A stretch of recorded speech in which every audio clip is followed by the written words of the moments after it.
Sylvain Neuvel.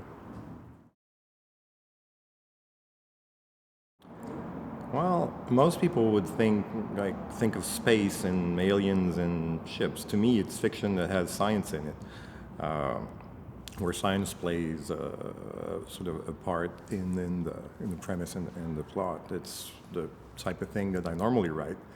I write things that are grounded here, set on Earth now most of the time, but where there's a scientific element that's either unexplained or hard to figure out, and that's my definition of science fiction.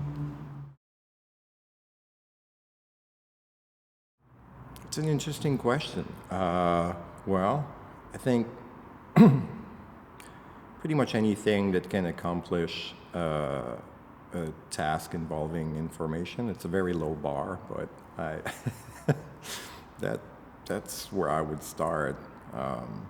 So when you talk about artificial intelligence, I don't necessarily think of thinking machines who feel angst and whatnot. I think to begin with of a calculator, and then bigger and more complex things along the way. But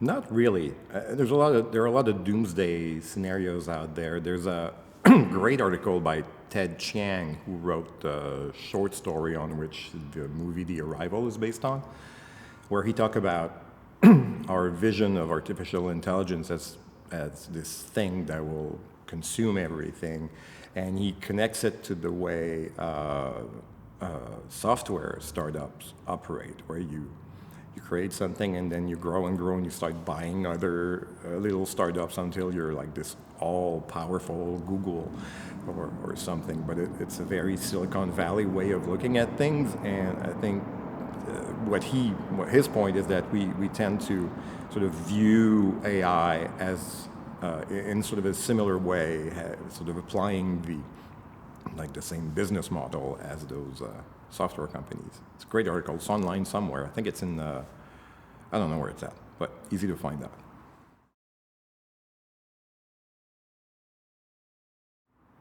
Oh, in every way, I suppose. I mean, I write on the computer all day, and I love research.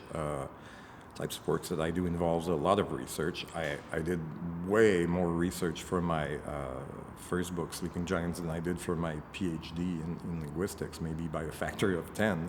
So I'm writing on this machine, and at the same time, I'm consulting sources that are physically just pretty much all over the world about just an endless variety of topics. It's wonderful. I can do things in 20 minutes on my couch that would take me like a year of travel and time spent in libraries and bookstores all over the world.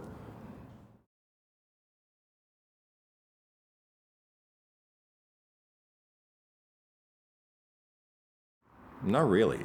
I I have no fears about technological progress. I'm much more worried about people right now, and I, I mean, we'll do bad things with or without technology. It's just a matter of which ones we're gonna pick. But no, it doesn't worry me. Uh, well, no, but I'm speaking in a context where I sort of have to imagine how it would happen. There is perhaps a scenario where 30 years from now, no one would think of writing every word of every sentence, and I don't know. I mean, in some ways, even today, you have very prolific authors who will delegate some of the writing to assistants, sort of create the overall plot and then spread out the work among other people. I think once you reach that stage, letting a machine do it rather than someone else, there isn't that big of a difference, I suppose. But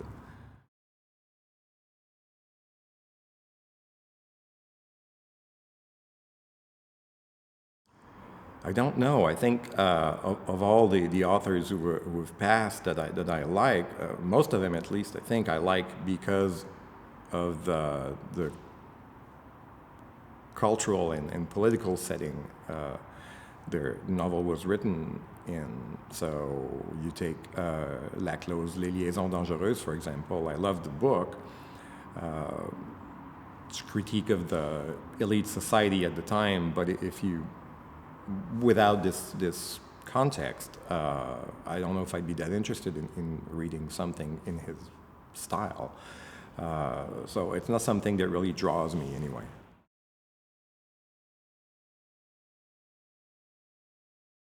What inspired me to write the test? What didn't inspire me to write the test? We live in strange times where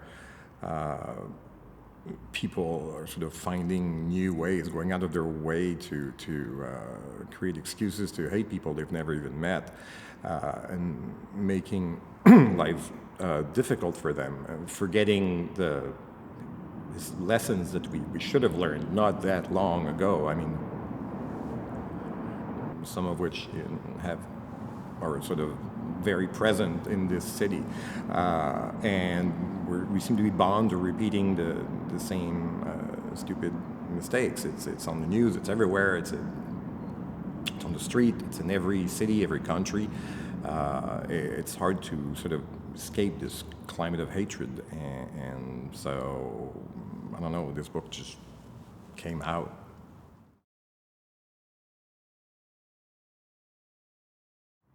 I don't know. I kind of like my life.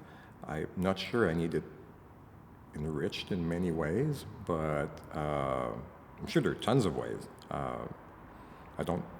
There are many things that I don't like to do. If something could do them for me, that would probably be good. But I really can't complain that much right now.